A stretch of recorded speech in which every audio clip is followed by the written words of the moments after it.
عراق کے شہر موصل کے مغربی علاقے میں ہوئے ایک بم دھماکے میں 4 افراد ہلاک ہو چکے ہیں۔ عراقی سیکیورٹی فورسز کا کہنا ہے کہ موصل کو داعش سے آزاد کرانے کے بعد یہ پہلا دھماکہ ہے۔ موصل پولیس کے مطابق گزشتہ روز ایک ریسٹورنٹ کے نزدیک ایک کار بم دھماکے میں 4 افراد ہلاک اور 9 زخمی ہو گئے۔ صار الانفجار وتوجهنا للمستشفى.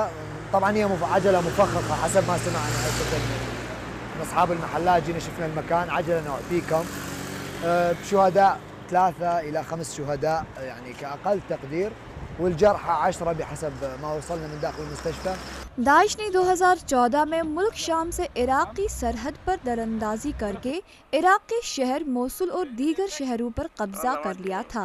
اس کے بعد عراق نے امریکی فوج کی مدد سے گزشتہ برس داعش کو ملک سے نکال باہر کیا تھا۔